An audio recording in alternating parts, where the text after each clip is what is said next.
বিধানসভা নির্বাচন শিউরে প্রাক্কালে কেশপুরে ভূমিপুত্র প্রার্থী চাই, পোস্টার ঘিরে উত্তেজনা কেশপুর। বিধানসভা নির্বাচনের প্রাক্কালে কেশপুর বিধানসভা এলাকায় আচমকা পোস্টারিং ঘিরে রাজনৈতিক মহলে চাঞ্চল্য ছড়িয়েছে। বিভিন্ন এলাকায় দেওয়ালে সাঁটা পড়েছে পোস্টার। কেশপুরবাসীর একটাই রায়, কেশপুর বিধানসভায় তৃণমূল কংগ্রেসের ভূমিপুত্র প্রার্থী চাই। এই পোস্টার ঘিরে রাজনৈতিক উত্তেজনা তুঙ্গে উঠেছে। কে বা কারা রাতের অন্ধকারে এই পোস্টারিং করেছে তা এখনও স্পষ্ট নয়। তবে ঘটনাকে কেন্দ্র করে শাসক দলের অন্দরেই শুরু হয়েছে জল্পনা। কেশপুরের বর্তমান বিধায়ক শিউলি সাহা এই বিষয়ে বলেন, নির্বাচন যত এগিয়ে আসছে বিরোধীরা ততই বুঝতে পারছে তাদের জেতার সম্ভাবনা বিন্দুমাত্র নেই। তাই এই ধরনের কাজকর্ম করে তারা দেখাতে চাইছে তৃণমূল কংগ্রেসের দলীয় সমস্যা রয়েছে, কিন্তু তাদের সমস্ত পরিকল্পনাই ব্যর্থ করে দেবে কেশপুরের মানুষ। আমি অবিভক্ত মেদিনীপুরের ভূমিকন্যা। কেশপুরের মানুষ আমাকে আপন করে নিয়েছেন, তাই আমি দুবারের বিধায়িকা। বিজেপির ঘাটাল সাংগঠনিক জেলা সভাপতি তন্ময় দাস বলেন, শিউলি সাহা একজন পরিযায়ী বিধায়িকা। যখন টাকার প্রয়োজন হয় তখন কেশপুরে তাকে দেখা যায়, প্রয়োজন শেষ হলেই উনি আবার নিরুদ্দেশ হয়ে যান। প্রতিটা এলাকার মানুষ চায় তাদের স্থানীয় মানুষ যেন বিধায়ক হিসেবে জয়ী হন। কেশপুরের মানুষ, বিশেষত যারা পোস্টারিং করেছেন, তাদের দাবি একেবারেই অযৌক্তিক নয়। এই পোস্টার ঘিরে এখন শুধু প্রশ্ন উঠছে, তৃণমূল কংগ্রেস কি এবার কেশপুরের প্রার্থী বাছাইয়ে ভূমিপুত্র ফর্মুলায় জোর দেবে, নাকি দলীয় নেতৃত্বের সিদ্ধান্তই চূড়ান্ত হবে?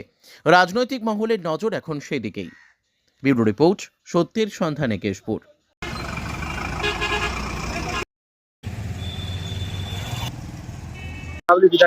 প্রথম কথা, আমি অবিভক্ত মেদিনীপুরের মেয়ে, এটা আমার গর্বের। কে বা কারা এই পোস্টার দিয়েছে আমি জানি না। আজকেই দেখতে পাচ্ছেন, আমি জাস্ট বিকেলবেলা কাল খবর দিয়েছি উন্নয়নের সংলাপ নিয়ে আমরা আজকে এখানে আসব। জনসমাগম দেখে মানুষ কি চাইছে সেটা আপনি বুঝতে পেরেছেন একজন সাংবাদিক হিসেবে। তবে আমার মনে হয়েছে এটা বিরোধীদের চক্রান্ত। শিউলি সাহা কেশপুরে দুবারের বিধায়ক, আর এবারে দল যদি প্রার্থী করে তাহলে ওদের জেতার যে স্বপ্ন বা ভাবনা বা আশা সেটা আর পূরণ হবে না। শিউলি দাঁড়ালে কঠিন লড়াই ওদের লড়তে হবে, সেটা জেনেই এরা বিরোধীরাই এই চক্রান্ত করেছে। আমি মনে করি তৃণমূল কংগ্রেসের কেউ এই জিনিস করবে না। তারা ডিসিপ্লিন সোলজার। মমতা বন্দ্যোপাধ্যায়, অভিষেক বন্দ্যোপাধ্যায়ের নির্দেশকে মাথায় নিয়ে তারা কাজ করে। দেখুন, তৃণমূল কংগ্রেসের তাদের নিজেদের মধ্যে কোথায় কে পোস্টার ফেলালো সেই নিয়ে আমাদের মাথা ব্যথা নেই। তবে আমরা বলবো, সমস্ত মানুষই চায় যে এমএলএ তাদের এলাকায় থাকুক, কাজ করুক। সেখানে কেশপুরের ক্ষেত্রে তারা তাদের এমএলএ কে পরিযায়ী এমএলএ পেয়েছে, যিনি ভোটের সময় শুধুমাত্র আসেন, অন্য সময় আসেন না। আর যখন গাছ বিক্রি হয়, বালিখাদানের টাকা লুট হয়, তখন তিনি আসেন, অন্য কোনো সময় তাকে দেখা যায় না। তাই তাদের হয়তো দাবি যে কেশপুরের ভূমিপুত্রকে করা। সমস্ত জায়গায় সবাই ফুল টাইম এমএলএ কেই চায়, পার্ট টাইম এমএলএ কেউ কাউকে চায় না। তবে তাদের দলে কে প্রার্থী হবে, কে কার বিরুদ্ধে পোস্টার ছাপাবে, তাদের দলের ভিতরের ব্যাপার, সেই ব্যাপারে আমরা নাক গলাচ্ছি না বা গলানোর কোনো ইচ্ছা নেই।